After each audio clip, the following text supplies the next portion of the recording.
Let's look at integrating this absolute value function. Find the exact and rounded answer of 3 decimal places. So they want 2 answers, exact and rounded. Alright, so what's the first thing we do?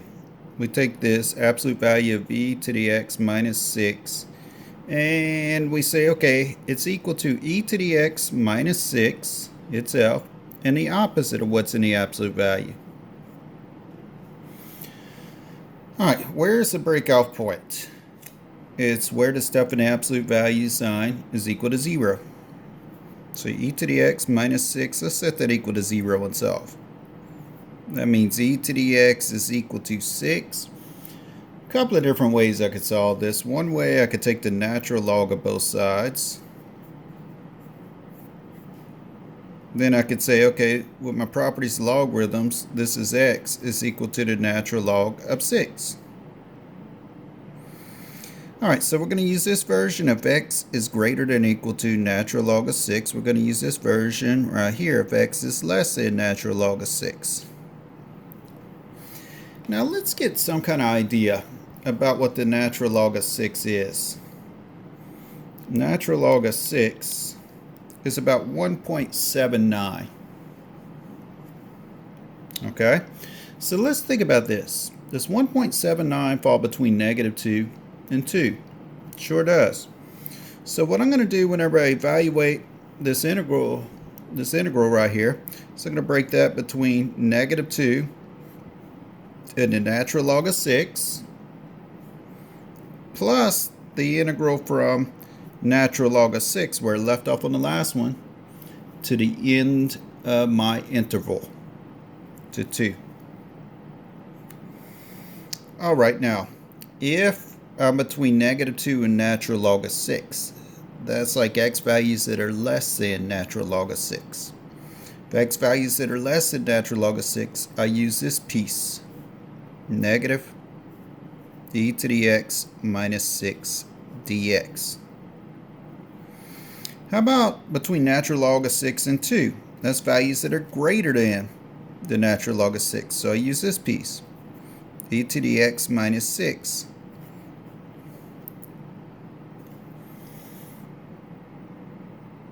Alright, let's go ahead and distribute this negative right here. We have negative e to the x plus 6 dx, and that goes from -2 to natural log of 6. Over here, we have just natural log of 6 to 2 of e to the x minus 6. So let's take an antiderivative in here. Antiderivative of negative e to the x is negative e to the x.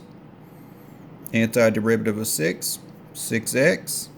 I want to put my limits of integration, -2 to the natural log of 6. Plus, take the antiderivative of this, e to the x minus 6x, and my limits of integration here from natural log of 6 to 2, natural log of 6 to 2.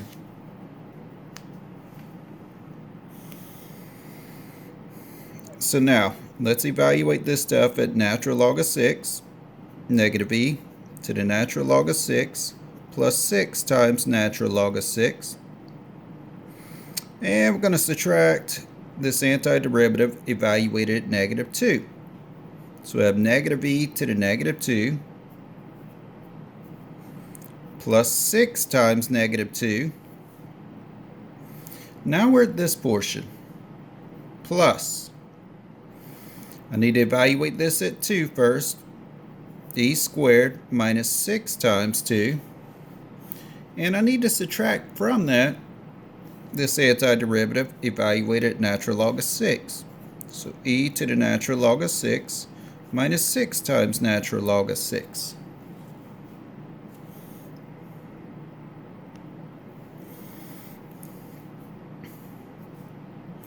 Alright, using my properties of logarithms here, let's think about this for a second. That's a minus right there. E to the natural log of 6. Isn't that just 6? That's the same property we used in an earlier video. Here we have 6 times natural log of 6. Here, if I distribute the negative, I get plus e to the negative 2. And this will give me negative 12, but if I didn't distribute that negative, that gives me plus 12 plus e squared minus 12 minus, what is this again? That is just 6. If I distribute the negative here, I get plus 6 natural log of 6. Now 12, negative 12, automatically those zero out. So what am I left with? Negative 6 minus 6, or I could say negative 12 whenever I combine that one and that one. How about 6 natural log of 6 plus 6 natural log of 6? It's 12 natural log of 6.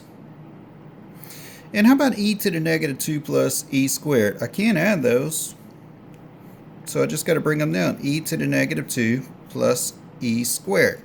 Remember, I can only add the exponents when I'm multiplying these two, not when I'm adding them. Alright, so that right there is my exact answer. Exact answer. How about my approximate answer? I'll need to put this stuff in my calculator. Maybe move down a little bit. So I'm going to turn my calculator on.